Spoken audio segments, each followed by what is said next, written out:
It's been 3 years since this type of car has been seen at IHRA drag races, but they're back. The Pro Dragsters, the fastest and most exciting machinery in drag racing. Today, the Dragsters join nitro and alcohol funny cars and Pro Stockers at Darlington Dragway in South Carolina.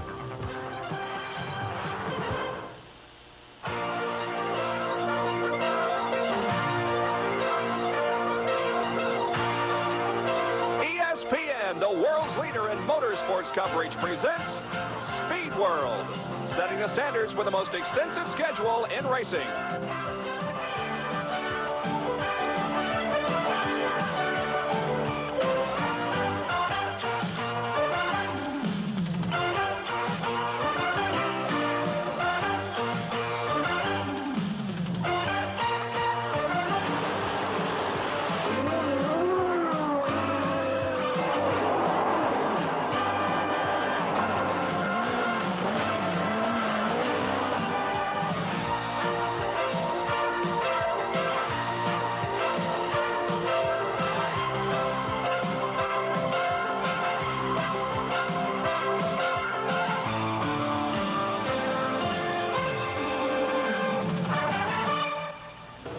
ESPN cameras today are at the All-Pro Winternationals at Darlington Dragway in South Carolina for event number 1 on the IHRA Series for 1987.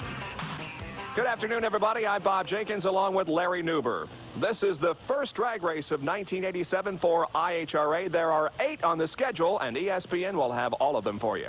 And are the IHRAers really ready for this? There's a 1/3 mile dirt racetrack about, half a mile down the path here on the grounds. Between here and there, it seems like 10 miles because there are cars and parts and people all over the place. 732 strong have showed up this weekend to race here at Darlington. And the Pro Dragsters have returned to IHRA competition. Bob, they have, and I think most of the headlines and the new innovations in all of drag racing is likely to come from this division. Some of the technology they're sharing with Indy cars and some with Winston Cup stock cars. And IHRA is going to be there to watch this happen all along. Some headlines, however, have come from the Sportsman division this weekend. For more on that story, let's go to our pit reporter for the afternoon, Brett Kepner. While the nitro-burning Pro Dragsters have brought a lot of excitement to the 1987 IHRA season opener, there was another tremendous battle going on here this weekend. It was the race to 200 miles per hour by full-bodied stock-appearing machines in both Pro Stock and Top Sportsman Eliminator. Last night, it was this machine, Bill Coolman's Missouri Camaro, that made drag racing history by clocking a 202.24 mile per hour charge to become the first carbureted doored vehicle to break 200 miles per hour. And I'll tell you, ladies and gentlemen, at 202 miles an hour, we may have not seen the end of this battle. It's going to be a wild day here at the 1987 IHRA Winternationals. All right, thanks, Brett. Our race today is being brought to you by Motorcraft Quality Parts. For all makes of cars, Motorcraft exceeds the need. And by Drag Review, all you need to know about drag racing. And we'll be back to begin our quarterfinal eliminations after these messages.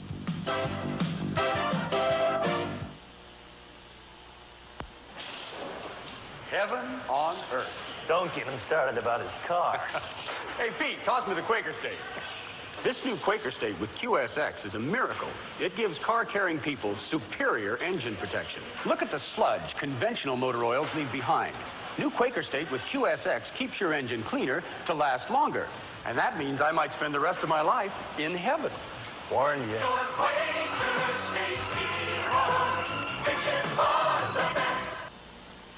Motorcraft quality parts travel with a fast crowd.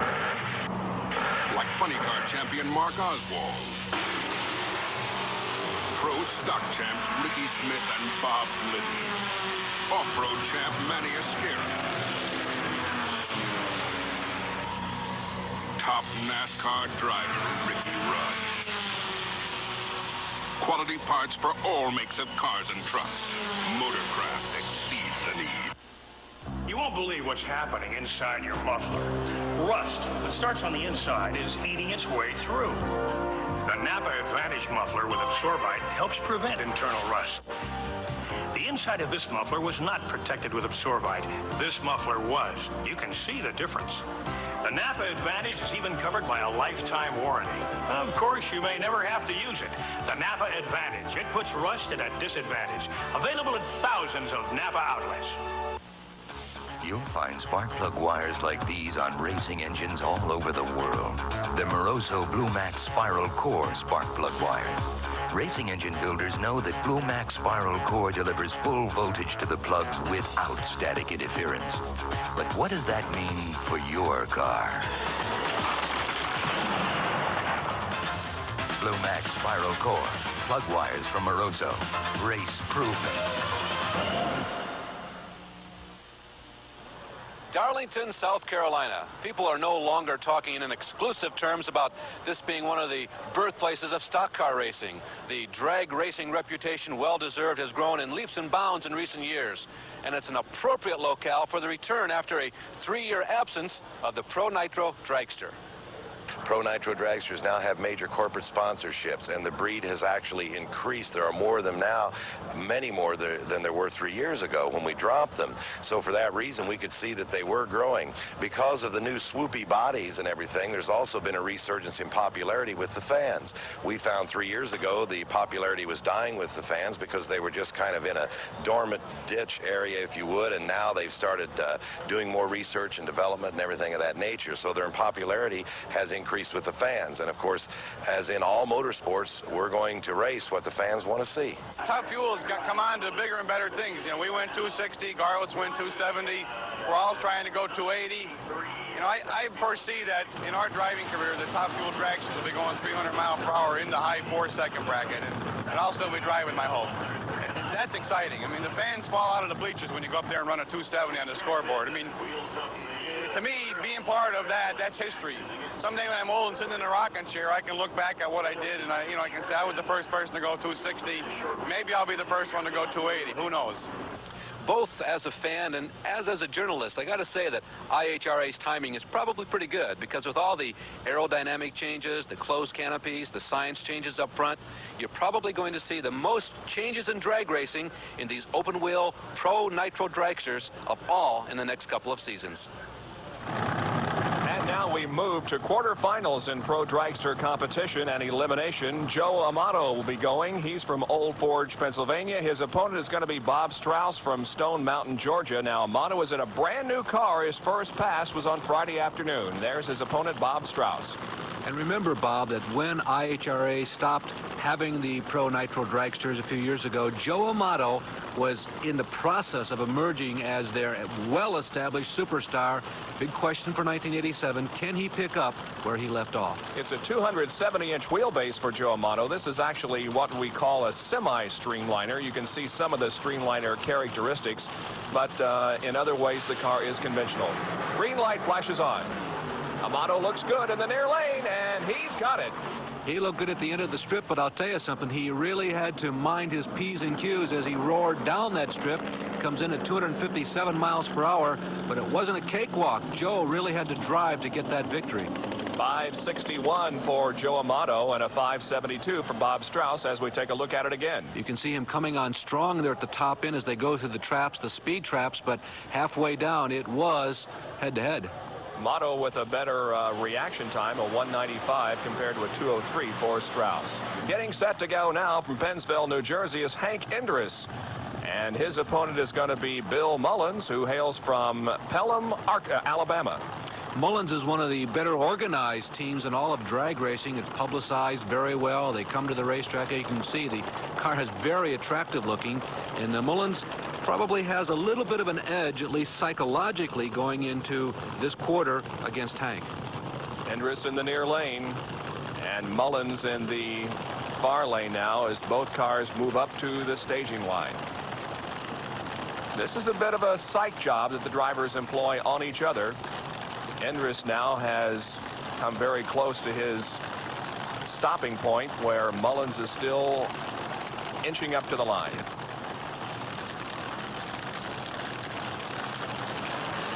The psych job continues. They both creep up ever so carefully. There's a green light. Endress with a good hole shot off the line. He's going to win easily over Mullins. Well, he really did, Bob. Mullins, who qualified 7th fastest. I don't know if he gave up or he broke at the end there, but the Endress, 2nd fastest qualified. Look at that mile per hour. 5:51 is a new world record for Hank Endress, breaking the previous record held by Gary Beck, set back in June of 1983. Endress with a new world ET record here at Darlington. Now we get set for pro stock competition. Jim Ruth is going to be in this race. He previously defeated Bob Glidden. Here is Brett Kepner with Bob Glidden and more on the story. Easily the most disappointed man at Darlington International Dragway. Bob, I guess tire shake pretty much spelled defeat in the first round. Yes, we've been making a few changes round by round, trying to keep the front end of the car down. I think we went too far.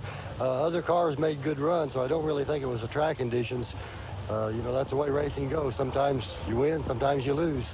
Well, the tire vibrations were severe enough to actually damage the transmission, correct? We broke a transmission tower. I think Jim Ruth had trouble himself.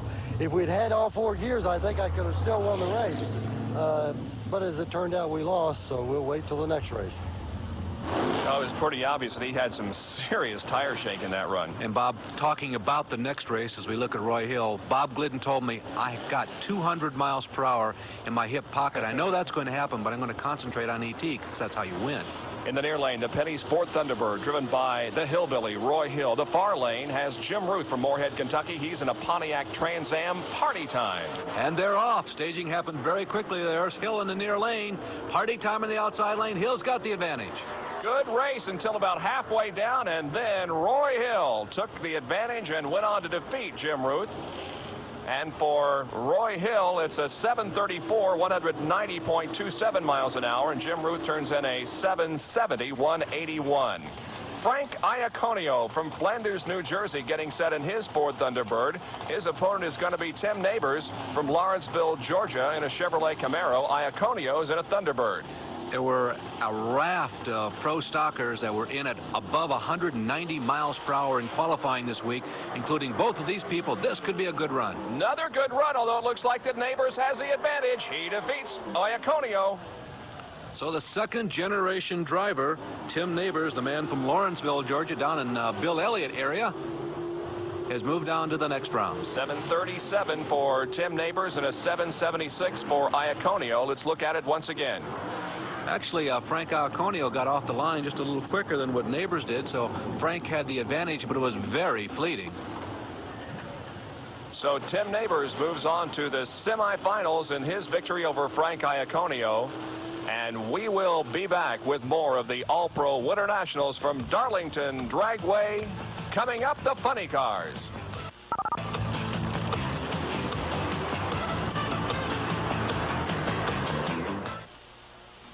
The good people at Don Young Ford have an ulterior motive when we say, let us do something nice for you today. We want your business, and we'll go out of our way to get it by saving you good money every day on your new or used car, truck, or van, on service, on financing, on leasing, and by serving you with the kind of courtesy and personal interest you didn't think existed anymore. So come meet our good people at Don Young Ford, and let us do something nice for you today. We can save you money. Scoring a touchdown is almost as satisfying as finishing a project around my house. It's teamwork that makes a difference. Service, selection, plus the lowest price is guaranteed. Makes the Grossman's team all pro in my book.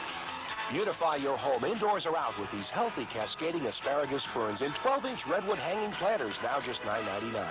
Save on Chacon's Terabyte all-purpose liquid fertilizer for healthy lawns and shrubs, only $3.99 after $2 rebate.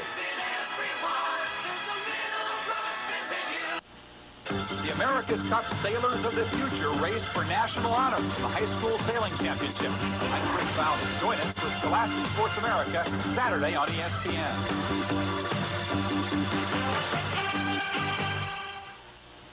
It may well be the most controversial funny car in IHRA racing this year, but it seems to be the most effective at the Winternationals. Kenny, it seems that the downforce created by the huge rear section on this Buick LeSabre is what's keeping it on the ground. Well, it certainly is what it's all about, is downforce. You can really give up drag in any form of racing, but you got to have downforce. Drag's important, but downforce is what makes them go fast, and Dale Armstrong and my entire crew did a super job this winter to come up with a Buick LeSabre. The machine is easily the sleekest ever designed for this particular category, but it has created some controversy. The question is, are we going to be seeing more on this train of thought in the future in drag racing? Well, it's hard to say. Obviously, as you say, it is controversy, but it is within the rules the way they are today, and it wouldn't surprise me if there's some rule changes for 1988, but you're going to see some other cars do something similar to it the rest of the year, and we'll see what 88 brings. But we're happy right now. It's within the rules. It's certainly a competitive type race car, and that's what we're looking for. Well, when we introduced that car to you on Speed Week several weeks ago, it did create a lot of controversy and a lot of comments, but we have found that most drag racing fans like the newer shaped bodies. Now, Kenny Bernstein's opponent here in this first quarterfinal round is going to be Bruce Larson from Dauphin, Pennsylvania. Bruce is actually working in conjunction with Joe Amato. It's a brand new engine combination that's been put together for the start of the IHRA season for Bruce. And again, we're in that situation where you look over there and you see the king of the mountain standing next to you, and so many thoughts have to go through your mind. How do I beat this guy? And I'll tell you, probably the best way is to try and get lucky at the light. Larson didn't get it lucky that time. He sure didn't. It's going to be an easy win for Kenny Bernstein. He turns in a 5.67 on that run, 256.41 miles an hour. And Larson had a 6.01, 232. Reaction time much better for Kenny at 2:10 versus 3:18 for Larson. Now it's Doc Holliday against Tom Hoover. Well, Holliday on the left there has been a runner-up here at Darlington. It was, in point of fact, last year. Hoover in his Showtime Trans Am, the man from Minnesota. Matter of fact, they're both from Minnesota. Let's see how the two North Stars get. Oh, and Holliday gets almost terribly out of shape. He saves it, but he loses the race. The Dodge Daytona of Doc Holliday goes down to defeat to the Tom Hoover machine, the Trans Am. His father, George, is the crew chief on this car, and so Tom Hoover has a 5.98 and a win. Lucky him, he gets to go up against Bernstein in the next round. Very auspicious type assignment there for him. There you can see the smoke coming from Holliday's car, and that allowed Tom Hoover to just pull away. Well, he wrestled it at least an eighth of a mile halfway down the quarter-mile strip. But it wasn't all that much of an easy win for Tom Hoover as Holliday hung right in there.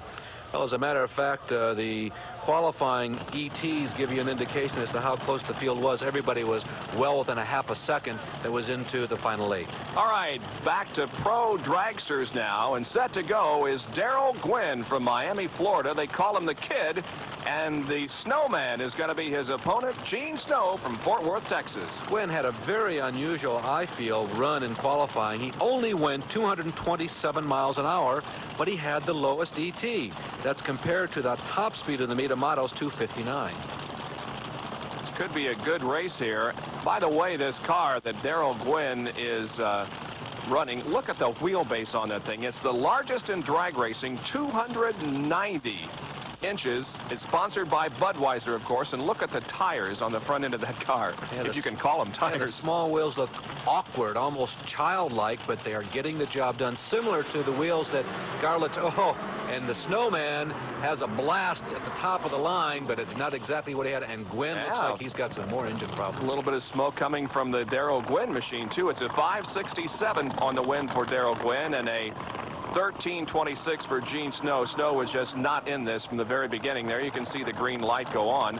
And at the very beginning, a lot of smoke off those tires, Gene Snow. Momentarily, it looked like that Snow had it, but he got about 15 feet off the line, and then the tires broke loose in the back, and Gwynn is able to coast home from there, which he did, just 178 miles an hour. Set to go now, John Carey from Dover, Delaware. And in the far lane is a rookie driver who earned his license on Friday of this race. That's Michael Brotherton from Tulsa, Oklahoma. Both cars getting staged now, set to go in this quarterfinal competition. The winner will go up against Darrell Gwynn in the semis. Brotherton, the 5th qualifier, and Carey, the 4th qualifier. So they were side by side after the qualifying runs. Brotherton gets a good hole shot and records the victory. and that's got to be recorded as an upset.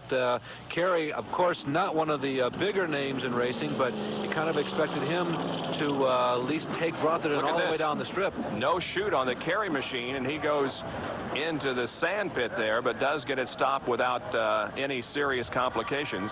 Bob, I was down there a little earlier in the week. It's a very pastoral setting down there. There are cows grazing out in the pasture. You go out through an old farmer's fence to get back there, and there's lots of room to recover should you have a problem. And Carey didn't even come close to really getting in deep trouble. Well, in just a moment, we're going to introduce to you the latest member of the 200-mile-an-hour club, and it will surprise you. From racing to the road, competition cams are the best for increased power, performance, mileage, reliability. Whether you're racing, working, or cruising, competition cams deliver. Ask for competition cams at your nearest auto performance store. The complete system, factory match components designed to fit, engineered to work from the racetrack to the road. Whatever your needs, wherever you are. For the best possible performance for your vehicle, choose competition cams. We speak performance.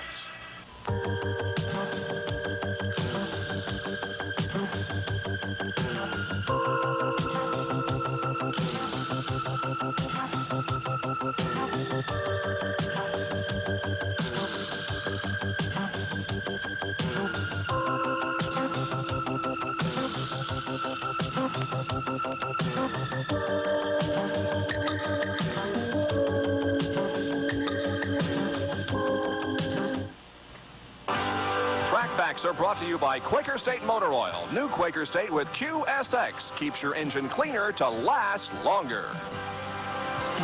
The full bodywork of pro stockers and funny cars often hides these, the front wheels, which the average fan does not get an opportunity to see very much. They are basically the same size as those at home on the family sedan, but their use is a little different. They have treads on them, and they kind of point you in the right direction. That is assuming that long before you come back down to earth, you've already steered that way. Back to pro stock competition. Here's Ed Dixon, a Missouri driver. He's in the Callier Steel Ford Thunderbird, and his opponent is going to be the defending IHRA Pro Stock champion, Ricky Smith from King, North Carolina, in the Motorcraft Ford Thunderbird. Along with Glidden, I guess it's safe to call Mr. Smith Mr. 190 miles per hour. As you can see, the defending champion of this division. His qualifying time, 7.254, right down their knee tees, above 192 miles per hour. Second fastest, 192, would be very impressive if Glidden hadn't gone 199. Of course, I guess they both still are reasonably impressive. It certainly is. Smith defeated Nick Nicholas in the first round, and Ed Dixon was victorious over Thomas Dixon's Jackson. giving him a race. Sure is close, right down to the line, but Ricky Smith pulls it out. Late, though. Well, you go through those gears, you can see Ricky Smith's Motocraft crew celebrating. The experience, I think, of being a veteran really helped out Ricky. Well, there it is again, another 190-mile-an-hour run. But as he went up through the gears, all this happens, you know, in the space of 7 seconds. You can see it really paid off at the top end. His knowledge as to when to shift, when the RPMs are just right, when everything is just at the right place. He's got to shoot out before he crosses the line. 7:26 for Ricky Smith and a 7:44 for Ed Dixon. Already up the line, Billy Ewing in the near lane against Gary Hayjack. It's a close battle, but Ewing pulled it out. Just barely. He only pulled it out on the boards that tell you time and speed, because visually you could not see any difference whatsoever. Look at the speed, another 190 run, 191.89 miles per hour for the Ewing & Ewing Camaro. And here's how close it was. At the line, they're separated by inches. Well, we promised you an introduction to the latest member of the 200-mile-an-hour club. He comes from the Sportsman ranks, believe it or not, and here is Brett. In drag racing history, there have been only a few truly historic moments. The first 200-mile-per-hour dragster run, the first 200-mile-per-hour funny car run, and now Bill Coolman, the man standing beside me, as the first man to break 200 miles per hour in a full-bodied, stock-appearing automobile. And Bill, that one run pretty much changed your entire career. That's what I'm told. It was a lot of hard work, but I think it's going to be well worth it the way things are looking. Well, while this machine does campaign as an outlaw or match race type pro stocker, running in a sportsman category here really made that 200 mile per hour run impressive. What do you attribute the ability of this car to hit 200 miles per hour to? Well, the NOS nitrous oxide system is 300 horsepower that we couldn't find anywhere else on top of a very stout Sonny Leonard engine. Well, at 615 cubic inches, it's a lot of power, especially with that nitrous oxide injection. But it's this wing, the largest wing ever put on a stock-bodied machine, that probably helped a lot. The wing definitely helped the big end of the track, and that's where the mile an hour is. It's a definite safety feature that it helps us get down there.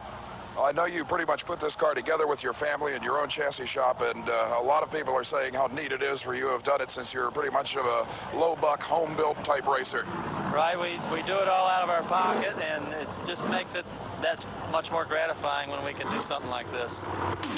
Now, as is the custom on our ESPN IHRA drag races, we like to show you the winners of the Sportsman classes. Defending world champion and top sportsman Terry Housley has won again. Modifieds to Dennis Mitchell. The quick rod to Steve Cohen, a two-time champ. And the super rod win went to Ronald Duke. Ron Mayberry won hot rod, and Mark Trumbley the stock division. We'll be back with more from Darlington after these messages.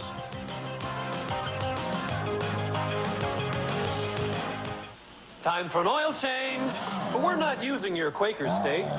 We're switching to something better. New Quaker State with QSX. Introducing new Quaker State with QSX because car-carrying people want superior engine protection. Look at the sludge conventional motor oils leave behind. New Quaker State with QSX keeps engines cleaner to last longer. I knew you'd like it. Ready? Hey, no. Your Quaker State people, reaching for the best. Motorcraft quality parts travel with a fast crowd. Like funny car champion Mark Oswald. Pro stock champs Ricky Smith and Bob Glidden. Off-road champ Manny Esquera. Top NASCAR driver Ricky Rudd. Quality parts for all makes of cars and trucks. Motorcraft exceeds the need. One of sport's greatest moments is about to happen again. See every important moment of the NHL Stanley Cup playoffs and Championship Series on ESPN.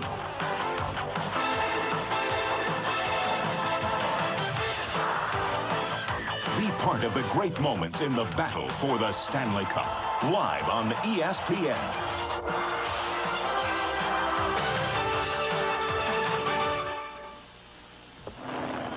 Back at Darlington, we have had some crashes in earlier runs, Larry.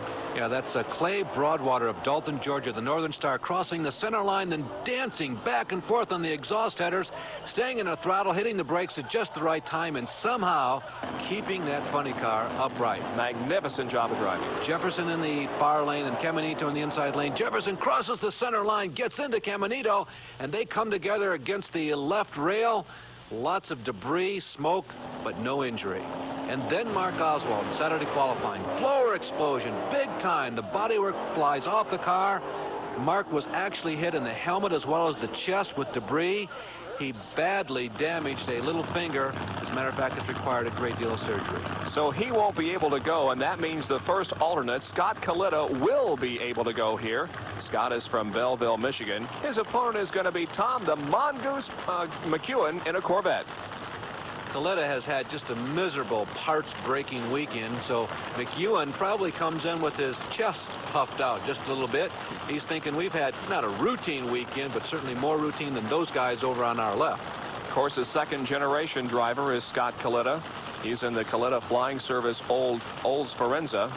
Kalita is making his Darlington debut today, and McEwen is a veteran of 5 final runs in IHRA competition. And Kalita, heavy-duty tire smoke, and McEwen's going to win this one easily. He may have some problems there at the top, and you see lots of smoke pouring out of the headers as he crossed the line. 205.94. That's a 6:13 to Kalita's 10.02. And here's a replay of it. You can see right off the line a lot of smoke coming from that Kalita machine. Bob, the left lane has been the victim of a lot of incidents. A lot of oil has been spilled there. We just have experienced one period of cleanup. That may or may not have been a factor in Scott Kalita's incident, but I'm sure it was psychologically, at least, in his head. Looks like we may have a problem with the Al Herring car. He's from Lake Alfred, Florida, not apparently going to be able to go as they still have the hood up on that car. So Ed the Ace McCullough is going to have an easy run, and Herring has been eliminated because of a mechanical problem. Well, in the alcohol funny car division, Al DiPozo has defeated the defending world champion Bunny Burkett. And here is Brett. Al DiPozo, you did it. Knocking off the reigning world champion at IHRA Racing, Bunny Burkett. You got to feel like $1 million after that one. Oh, that was a great ride. I gotta really say, my partner, Dwayne Muelling, is so good at what he does. He takes the pressure off me. So the only pressure I have is driving it. So when you only got one little pressure to do, sometimes you can do it right. You know, you've told me many times that you don't need any extra pressure. You have a hard enough time doing the driving. Usually just a hard time getting to the track. Well, the former dragster driver, now in his first full season in alcohol funny cars, Al DiPozo is getting set to go, and his opponent is going to be Bob Newberry from Schenectady, New York. A couple of old Firenzas are going at it head-to-head in this one. Newberry, again, one of the slickest-looking machines in all of drag racing. I was up close with that machine for quite some time this weekend, and I tell you, it leaves a very big and positive impression. This should be a good run here. It's DiPozo against Bob Newberry. Newberry is in the near lane, and DiPozo in the far lane. Christmas tree lights begin to come on as the staging process is about to be completed. Newberry makes them wait. They both hit the line. We're getting a readout on the reaction times. It's 0.37 against 0.62, so that was close at that end, but Newberry pulls it out. He sure did, but it was a close race all the way down, but Bob Newberry has a 6:34 to DiPozo's 6:40, and just a slight advantage for Newberry on the reaction time. It's commonplace for those reaction times to be well within 1/10 of a second. Newberry was 0.03 of a second, DiPozo 0.06 of a second. There's just a little more margin than that, however, at the finish line. Beat him by just about a car length, so Bob Newberry will move into the finals of alcohol funny car competition. And now getting set to go, Don DePluter from Kent, Ohio, against the number 2 man in the 1986 world point standings, Greg Moss from Fenton, Missouri. That's a familiar name as far as locations and hometowns for race drivers. And we'll determine here the opponent for Bob Newberry in the finals. And Kent, Ohio, Bob, is also a real solid locale for drag racers, and DePluter is just the latest of several that have come from that city. He's, by the way, coming off of a great race with Carol Henson in the last round. And Greg Moss would like certainly to move up one notch this year and win the 87 World Championship in alcohol funny cars here in the IHRA. Moss is in the near lane, as you can see, DePluter far lane. Green light flashes on. Good start for both. Oh, DePluter is across the center lane. He's disqualified, and Greg Moss moves to the finals. Oh, wait till you hear this reaction time. As it turns out now, Moss with a 6'3", 214, he did not need to hit the reaction time right on the money, but boy, did he ever. Well, we'll look at this start a couple of times again and let you kind of predict what you think the reaction time might have been. Immediately after passing the guard beam, DePluter is headed toward the center line. He didn't have a chance. It looked like he was driving that direction. Now look at the reaction time. The green light flashes on, and in less than a wink of an eye, Greg Moss is off the line. What was it, Larry? 0.04 of a second. That's 0.004. You cannot hit it that quick. He had to get lucky and call the green light at just the right time. More semifinal action coming up from the All-Pro Winternationals at Darlington, South Carolina Dragway. Wherever in the world you go, it's BDO Instruments, the last word in quality, dependability. Performance tachometers compatible with all ignition systems. Night design backlit dial with your choice of color illumination. Vintage styling with modern accents. Or traditional Series 1 styling. BDO Instruments for performance, street, custom, off-road. BDO Instruments, the absolute finest. Motorcraft quality parts travel with a fast crowd. like funny car champion Mark Oswald, Pro Stock champs Ricky Smith and Bob Glidden, off-road champ Manny Esquera, top NASCAR driver Ricky Rudd. Quality parts for all makes of cars and trucks. Motorcraft exceeds the need. You won't believe what's happening inside your muffler. Rust that starts on the inside is eating its way through. The Napa Advantage muffler with Absorbite helps prevent internal rust. The inside of this muffler was not protected with Absorbite. This muffler was. You can see the difference. The Napa Advantage is even covered by a lifetime warranty. Of course, you may never have to use it. The Napa Advantage. It puts rust at a disadvantage. Available at thousands of Napa outlets. Whether you've ever raced or not, TCI makes you part of the legend. TCI transmissions, torque converters, and parts for champion drag racers and you. Street Fighter transmissions and torque converters for street strip action. Cobra converters for Super Gas and Super Comp. Street Commando automatic shifters for Firebirds and Camaros. Wherever you are, whatever you drive, you are part of the legend with TCI. Transmissions, torque converters, and parts for the racer and you. Back at Darlington Dragway, you can see some, looks like routine maintenance going on in the Ricky Smith pit. He'll be going up against Tim Neighbors in the semifinal round of Pro Stock, but it doesn't look like they're too concerned, Larry. I guess the combination of Thunderbird, all those aerodynamics, and a string of 190-mile-an-hour runs, and just a little bit of enthusiasm into the crowd. There are the brackets we have left for Pro Dragsters. It'll be Joe Amato against Hank Indrist, and then Michael Brotherton against Daryl Gwynn. The winners of those go into the finals. Obviously, Amato and Gwynn go in as the favorites in these semis. And here is Joe Amato, who defeated Bob Strauss in the quarterfinal round, and Hank Indrist, who beat Bill Mullins. Amato on a brand new machine. First pass was Friday afternoon.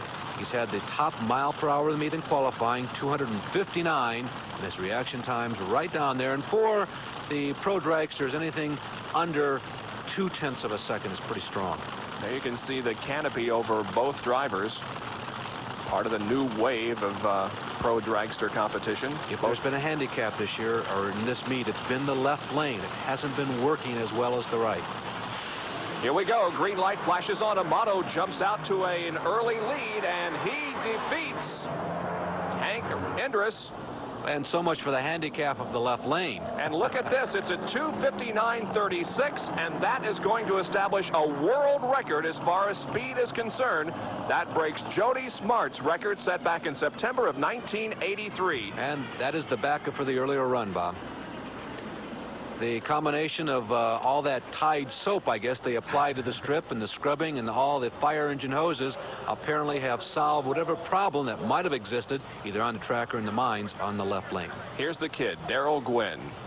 He defeated Gene Snow in the quarterfinals. He's getting set to go against Michael Brotherton, who defeated John Kerry in the quarterfinals. That favorite would have to be Daryl Gwynn, but it's been a good afternoon for Brotherton. Yeah, it really has. Brotherton has been the pleasant surprise of the weekend for this rookie driver. Gwynn, however, is driving a machine that gets a lot of attention from Kenny Bernstein and Dale Armstrong and that crew. This is his first ever IHRA appearance. It's a car that has shed about 150 pounds since it first appeared this year. They've taken off some of the aerodynamics and gone for a little less weight. They have found it was worth to their advantage. That long, sleek body on the Daryl Gwynn machine, sponsored by Budweiser and Quaker State, 290 inches, the wheelbase. Oh. And off to a good start is Daryl Gwynn. It's all over right now. Gwynn defeats easily Michael Brotherton. And the ET is going to be a 6:10 for Daryl Gwynn, a 165.13 mile-an-hour run. Well, Gwynn saw right at the line. As soon as he left the line, Brotherton either missed the light, decided, well, I don't want to blow this one up. Daryl's got me covered. But Daryl also witnessed exactly what had happened, and so you can see he's got the race won already. Yeah, it's a good start by Daryl Gwynn, a reaction time of 1:99. And from there on, it was easy sailing for Daryl. So he and Joe Amato will go into the finals of the All-Pro Winternationals here at Darlington. Next, on to the semifinals in the Pro Stock division. Veterans all. Roy Hill versus Billy Ewing and Ricky Smith versus Tim Neighbors. And this could be two very stout runs, to use that word we heard a little earlier. Roy Hill from Sophia, North Carolina, defeated Jim Ruth a little bit earlier in the quarterfinal rounds, and Billy Ewing had an easy win over Gary Hajek. Bob, Roy Hill got a lot of attention earlier this year when his name appeared in USA Today, involved in a string of racers who have been indicted for drug smuggling charges. The charges have been dropped. He has been acquitted. The judge ruled that there was circumstantial evidence that was involved with Roy. It involved his former team and not him directly. And he's a free man, and this is a brand new team, and he hopes that 1987 will be a clean slate. Semi-final round, Pro Stock. Roy Hill against Billy Ewing. Let's see what happens. Jump off together at the line, and they are side by side a quarter of the way down. Hill looks like he's gaining the advantage. Turns it onto the top end, cranks off a 7.30, and Roy Hill moves to the finals. I believe Ewing got the jump off the line, though, and was in the lead in the early stages, but then Roy Hill kicked in the go juice on that Ford Thunderbird and went on to victory. You know, it's really interesting. If you try to stop a handheld stopwatch in 0.05 or 0.05 of a second, you can't do it. That was the difference in the reaction times, but it was visible on the strip. It'll be a Chevrolet Camaro against a Ford Thunderbird here in the other semifinal round. Tim Neighbors will be driving the Camaro. He defeated Frank Iaconio in the quarterfinals, and Ricky Smith, who turned in a 762, a 192, a mile-an-hour run earlier. Smith in the aerodynamic Ford Thunderbird. There's Tim Neighbors. And I found out this week something that surprised me, Bob. It's not just the nose on the new Thunderbirds, by the way, the same body style that's being used in Winston Cup stock car racing, but much of the aerodynamic advantage they are discovering in the wind tunnel is from the middle of the top of the car on back, which kind of surprised me because I thought the front end was the biggest contributor.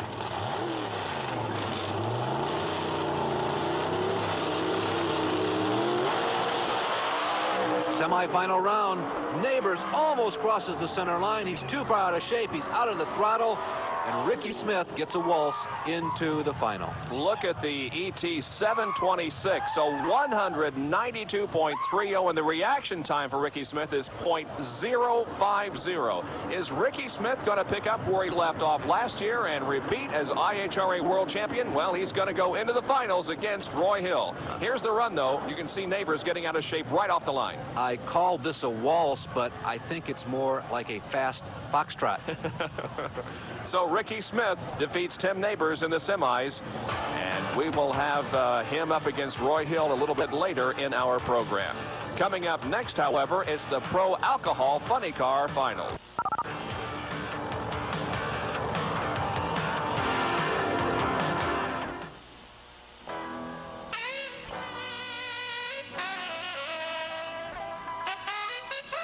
The new Harvey's Resort Hotel Casino Lake Tahoe. Expect a Tahoe like you've never seen before. The new Harvey's Lake Tahoe. 3-day, 2-night getaways for two from $39 per person per night.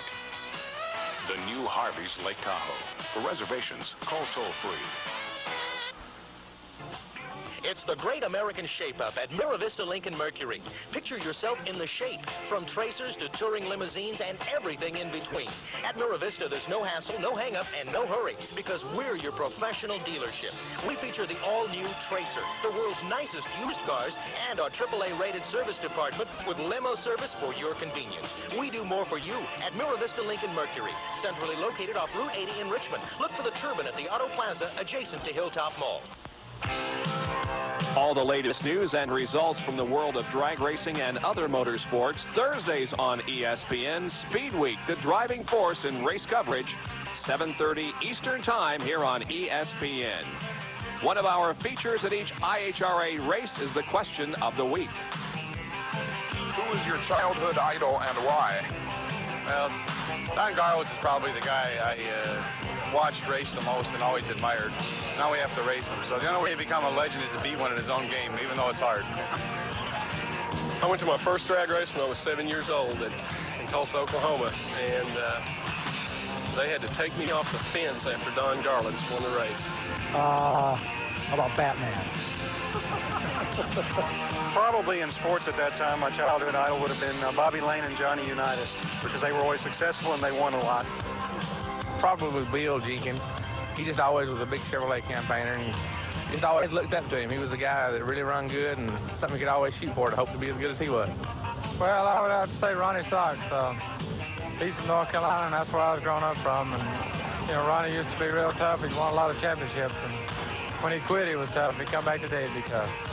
Robin Hood. He always won. Probably Ted Nugent. Because when I first started racing, I used to play in a rock band, and then I took the choice to go racing, and here I am. I guess Clint Eastwood. And why? He's just a tough guy. Well, there's some diversified answers. Batman, Ted Nugent, Clint Eastwood, Johnny Unitas. All right, we go into the semifinal round of the Pro Funny Cars, and it's going to be Tom McEwen against Ed McCullough. Bob, for Pro Nitro Funny Cars at Darlington, this is the classic matchup in the history of this drag strip.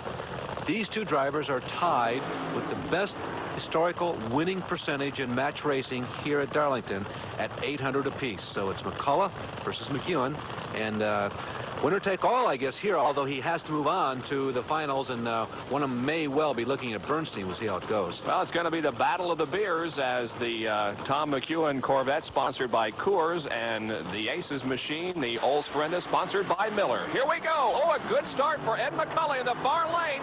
He pops the chute too soon, though. He lost it, I believe, because he popped the chute too soon. Bobby had a couple of things going wrong. A lot of smoke beginning to pour out from underneath the hood. As you can see, McEwen, the winner, there are his elapsed times in miles per hour. And McEwen may well have been a little concerned, or make that McCullough may well have been a little concerned that maybe he was going to scatter one, drop a little oil underneath, so he popped the chute, and the resultant air slowed him down and kept him from winning. Well, a mistake that you see rarely in drag racing, but Ed McCullough made it, and it allows Tom McEwen to move into the finals. Here is the Budmobile, also sponsored by Quaker State. The Buick LeSabre, driven by Kenny Bernstein. His opponent is going to be Tom Hoover. Bernstein, his 9th year of IHRA competition. He's won at Darlington at least in 4 different events here. 1981, 83, 85, and 85. Lots of success, but never a championship, of course, and in several other meets. But Hoover, in his Showtime Trans Am, the Minnesota driver, looks to his left and sees the mountain standing next to him. Well, he has his work cut out for him, Tom Hoover does, but anything can happen. Kenny Bernstein getting set to go. There's the green light. Let's see what happens. Bernstein and Hoover down the strip, close together, but Bernstein has it at the end of the strip. It's not going to go into the record books as a victory for Tom Hoover, but psychologically, it's got to be considered to be a win. He was right in there. You better believe it. Hoover with a 579, but Bernstein with a 571. Hoover did have a better mile per hour out of that run at 256.4 compared to a 255.6 for Bernstein. But Bernstein will take the win, and every good drag racer will tell you it doesn't make any difference what the maximum speed is. What counts is how long it takes you to go from the start line to the finish line. Now to the Alcohol Funny Car Finals. It is Bob Newberry from Schenectady, New York against Fenton, Missouri's Greg Moss. And again, Moss finished second in the world point standings last year in IHRA. He would like to get a good run here today and win. Bunny Burkett, the defending champion in this division, was eliminated early. Moss is pre-staged, waiting for Newberry to move up. Newberry now moves up. Moss, of course, coming out of drag boats. He's been very consistent all weekend long. 6.3, 6.3, 6.3 in his last 3 runs. Can Newberry catch him? Newberry finally staged. Now the green light goes on. Down the strip, side by side, door handle to door handle. Moss moves over just a little bit, and Newberry really buries him in the top end. And we have a new ET track record, 6:31 by Bob Newberry at 221.13. A monstrous win for Newberry, and what a way to start a brand new season. The man who almost won the championship a year ago goes down to defeat. Moss is going to be a factor again, but Newberry looks like he will also be. Well, we're going to replay the start here. You can see just a little bit of shake on the Moss car as he gets off the line, and that certainly spelled the end of his race as Greg Moss ended up losing to Bob Newberry. Let's go down to Brett Kepner. Unbelievable. 6.31 seconds, and the earlier 6:34 will back that up for a new world ET record. Feels good. Well, I know this is your first time in the IHRA Winner's Circle, but certainly on behalf of ESPN, that was a heck of a race, defeating #2 in the world from last year. Congratulations. He's a tough opponent, and we'll be back. Thank you very much. So we've crowned one champion. It's Bob Newberry, but we have other champions to crown, and we'll be back to do that. After these messages, we're at the All-Pro Winternationals.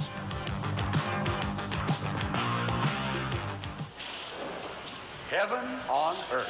Don't get him started about his car. Hey, Pete, toss me the Quaker Steak.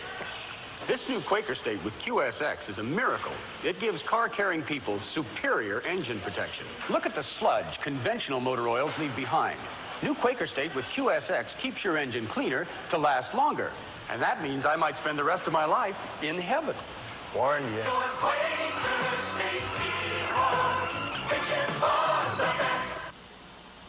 Motorcraft quality parts travel with a fast crowd. Like funny car champion Mark Oswald. Pro Stock champs Ricky Smith and Bob Litton. Off-road champ Manny Esquera. Top NASCAR driver Ricky Rudd. Quality parts for all makes of cars and trucks. Motorcraft exceeds the need. Bob Jenkins, Larry Newber, and Brett Kepner back at the All-Pro Winternationals at Darlington Dragway in South Carolina. Ready for the Pro Stock Finals. It's going to be Ricky Smith in the near lane against Roy Hill. And Hill in the far lane is one of the few men in head-to-head competition, championship competition, that has defeated Ricky Smith. Smith is staged. Hill staged. Red light for Roy Hill. You saw it go on just as Smith blew away from the line. Roy Hill, red lights, and Ricky Smith registers win #1 in IHRA. Bob, and it was an unusual red light. It wasn't the traditional kind that somebody over jumps the green light. It looked almost like Hill red lighted before the tree change. I don't know how that's possible. Now, the clock there is wrong. It is 1:91, but the big story is on top. It's the ET, a 7:17, and that's going to be a new track record for ET in Pro Stock. And if Ricky only had the chance to back it up, he would have a world record, a 7:17 for Ricky Smith.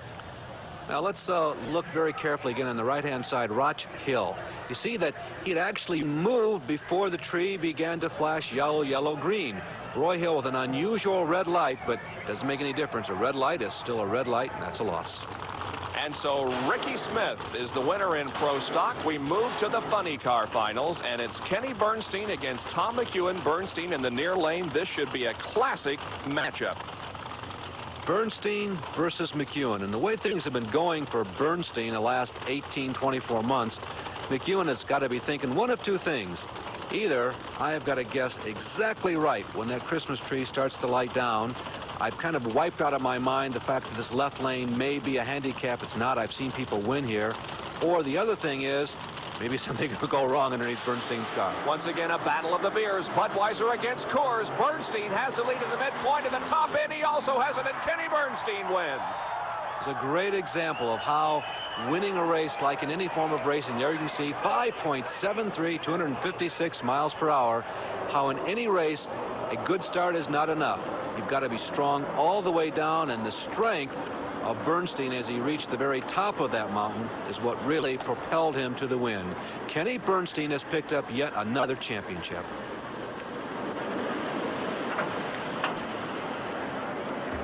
Well, Kenny, again, not your best run, stopping out there on the track. 5:73, enough to do the job. Well, that's what it takes. You know, some days you just have to do that. Dale and the crew just did a super job on the Budweiser Quaker State Buick, and anytime you can win, whether it's your best elapsed time or not, it doesn't matter. Just winning's all it's about. A little bit of smoke out there. You may have had some engine damage. I just told Dale that it quivered real hard right when I shut off. I had the shoot out and off the throttle, but it quivered like it may have broke a rod or something. There's nothing out the side, but I'm sure something's wrong. Well, I'll tell you, regardless of what's underneath this body, despite the controversy that we've talked about, has proven itself over and over. Well, I think it is. I think the Buick has obviously looked good here, especially with a track that's got a lot of sand on it. It's not conducive to run really fast down here, and it's hard to get down, but it worked, and that's what happens. Well, the Bernstein touch shone through it, and the first win of the year, heading for another World Championship. Thank you. I appreciate it. And that man has an amazing record on ESPN. It seems like he wins every Pro Funny Car race that we have here on ESPN. Well, now on to the Pro Dragster Final. We haven't seen this point in IHRA competition in 3 years. We have reached it now. Pro Dragsters, the finals, Darrell Gwynn against Joe Amato. The battle of the emerging and evolving body styles. Both of these people have made dramatic changes from their super streamlined, super slick bodies over the last 6 months, indeed over the last 6 weeks from what they had earlier. And I think both cars are continually in a state of flux, and there's going to be more change, but we'll see who has made the right changes up to this point. That's Gwynn on the bottom and Amato on top.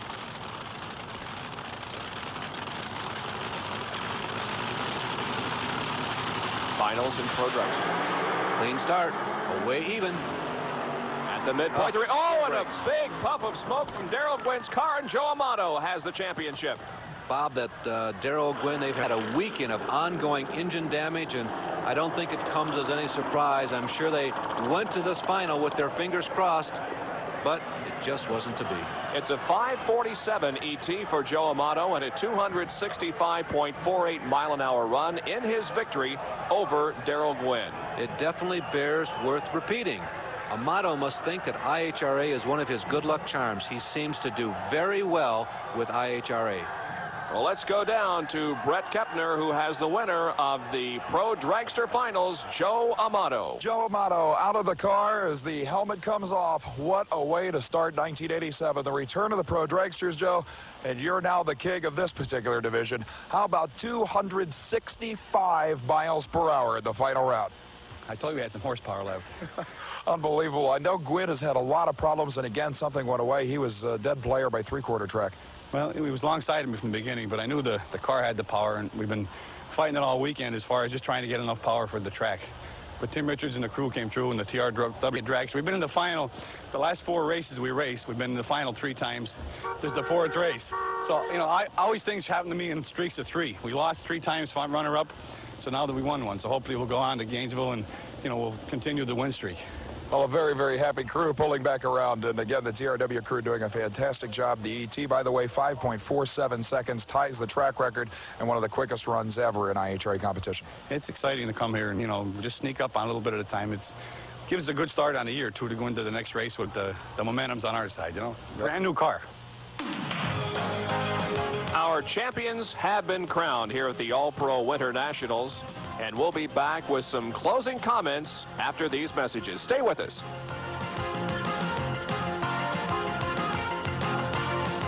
Wear the color and excitement of championship drag racing in your authentic International Hot Rod Association T-shirt, free with this special TV offer for Drag Review, the official magazine of the IHRA.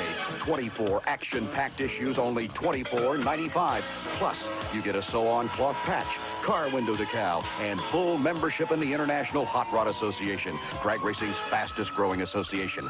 Twice monthly, Drag Review magazine brings you all the news of what's happening in the action-packed world of IHRA drag racing, plus the latest technical information. Call now, special TV offer. Order your Drag Review magazine, become a member of the International Hot Rod Association, and get an authentic IHRA T-shirt. Drag Review, 24 issues, only $24.95. Call now, 1-800-554-9000. Operators are standing by. Use Visa, MasterCard, or pay COD. Drag Review, 24 issues, only $24.95, plus special IHRA T-shirt bonus. Tell operator your T-shirt size. Call 1-800-554-9000. And so event number 1 on the IHRA calendar for 1987 has been completed. No real major surprises, Larry. No real major surprises, but the record books will show this as a meet of time and speed. But for me, I think it's one more of personalities. Bob Glidden, one of the most humble superstars in all of sport, missing 200 miles an hour by just a blink of the eye. And then Ricky Smith, the continued humble competence of him. And Joe Amato trying to reassert himself. And the youngster Daryl Gwynn poised and ready to challenge. By the way, our next event on the IHRA schedule will be next month. That'll be the Motorcraft Pro-Am Nationals from Rockingham, North Carolina. Could Glidden go 200 then? Well, we'll see. Right now, let's go down to Brett Kepner for some closing comments. It's definitely been a wild way to open up the 1987 IHRA drag racing season with record speeds and elapsed times in virtually every category of competition, including, of course, that 202-mile-per-hour run in the Sportsman categories. With 265-mile-per-hour dragsters, 7.17-second Pro Stockers, and 6.3-second alcohol funny cars, it looks like 1987 is going to be a big, big year on the IHRA World Championship Tour. ESPN will be there to cover it. Back to you, gentlemen. All right, Brett, the All-Pro Winternationals have been brought to you by Motorcraft Quality Parts. For all makes of cars, Motorcraft exceeds the need. And by Drag Review, all you need to know about drag racing. My thanks to Brett Kepner and Larry Newber.